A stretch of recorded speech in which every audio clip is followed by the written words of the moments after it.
I got into racing in 2008. I've always been interested in cars, raced every single game that you could. That's how I kind of got the start and got introduced into racing by Andres Rodriguez. Introduced me to some autocross racing, and kind of the disease starts spreading from there. You start meeting other people who have the same common interest. I'm excited and fearful for the pocketbook for the next few years. Being out here with friends and family, having the support of all the RS Motors family, the 365 people, race ramps, it's huge. That's a unique experience for me. It's my first time in Vegas, first time at SEMA, kind of overstimulation, and it's great. So that portion, enjoying that aspect is first and foremost. And then right behind that is I want to win. I want to win this whole competition and kind of prove to people that you don't need to have a big, huge, high horsepower muscle car to do this. There's never been a 4-cylinder vehicle, there's never been an import vehicle to win this event. It's neat to kind of be the underdog, and certainly in this Evo, it's definitely underdog story for sure. When I started researching the Optima batteries stuff, I ran into all kinds of videos of Danny Pop. Danny Pop's got a reputation for being fast, not just in Optima, but across the boards. If I can reel him in, then maybe I have a shot at something like this. And so he's always kind of been my benchmark, and he's a great driver. But now, this is the big show. You can't have your sights on one person. It's got to be everybody. The biggest challenge is trying to block out all the busyness, all the chaos that's going on around here. I mean, it's overstimulation for anybody who is into the car world. Some of these things, there's, $250,000 cars, $500,000 cars that are registered in this event, Lamborghinis, twin turbo Lamborghinis, Porsches. It can be intimidating, but got to just focus on being the best driver that I can be and use the tool that I have to do what I can.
gonna be the best race of the night. Is it? All right. Card. Why do you guys not like each other? Arch nemesis. Really? All right. He's fast.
You're totally leading right now, right? Yeah. I'm gonna try my damnedest for sure.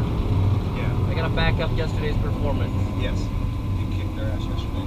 Makes sense. Yeah.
now I want everyone to listen up to these next two scores, because I'm going to announce the second place score.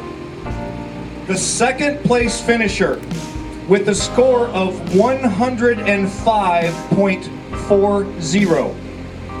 Anybody write that down? 105.40 is car number 22, the 2006 Mitsubishi Evo of Brandon Ranvek.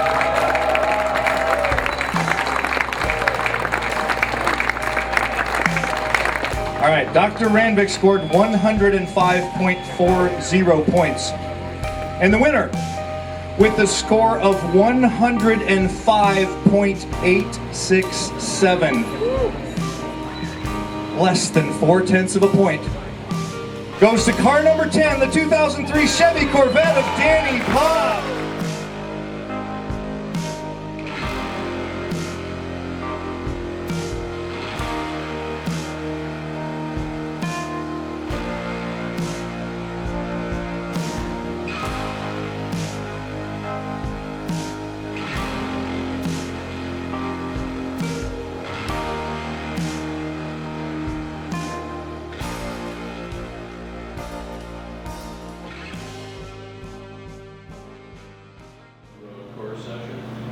So going on in the road course, I made it a point to stage at the front of the line. I wanted to go out and be able to run a lap without running into traffic. And so I, on purpose, put myself out in front. Went out on course. I had the lead on the start of the session. Did just a warm-up lap just to kind of get things warm and ready for a hot lap. And as soon as we got ready to turn the corner to go down the front straight, I laid into it and I was going hard. And I made one hot lap, as best I could. It was, first time taking a look at the course at speed. And so with that lap, I turned a decent time, but I knew that I needed to go faster. Obviously your first lap is not going to be your fastest, and set in to go again on the second lap to make that one my goal lap. And got at the end of the long straight, turned around to come back, and got into the throttle again, and just nothing, no power. And I thought maybe I blew an intercooler pipe or something, but it felt a little different. And so I got into the throttle again, and nothing. And it didn't feel right, slowed down, and I'm hearing some knocking, some ticking, and right then I knew that the motor was done. Typically in the past, I've run pretty close to several of the other competitors that were in the 145 range, and I laid down a 148. I'm pretty confident I could have gotten in the 145s. Danny laid down a really quick time of 143. He and I kind of exchanged times pretty similar at Laguna and Gateway, within a second of each other at both of those tracks. And he was down at a 143. I'd like to think that I could have gotten there, but I think it probably would have taken a really, really nice, solid lap. The design and engineering judging, at first I was a little bit worried because the judges came through Optima Alley and they went pretty quick. And it seemed like some of the competitors also had the same feedback, where they hadn't had a chance to really talk to everybody about their cars and what they're all about. It seemed like it got a little rushed. And I think Optima recognized that, and so what they did was they had people go through and be evaluated again when we got to the track, which was nice. You had a chance to talk to the judges again and answer any questions that they might have had, just to make sure that they knew what your car was about. One of the things being the underdogs is the import class. It's kind of hard to stand out when all of the main sponsors for the event are really catering towards the domestic vehicles. And so you can almost get passed up by some of the judges if they don't necessarily understand or know what you're driving. And so it's really good for us to have the opportunity to really explain our cars. And I think the judges did a great job listening. Winning the autocross, it's great anytime you can come out to a field of really tough competitors. 100 of the top finalists from the year in this competition, and be able to come out victorious, having the fastest times. It's bragging rights, and to be able to execute and do that, it's a little boost of confidence. It's awesome. It's fantastic. It's nice to represent for RS Motors in the process too. I like being able to have some of the attention on the car, and being able to represent for sponsors in that kind of sense is fantastic too. I'm stoked. I think the biggest part for me was going down with all the other drivers, our friends, our family, the people that came down and supported it, and the attention that we got as a group. That's the coolest part for me. Winning would have been, icing on the cake, but the experience in general, I've kind of told people that Vegas, SEMA, all of that is just overstimulation for the senses. And to be a part of it was absolutely incredible.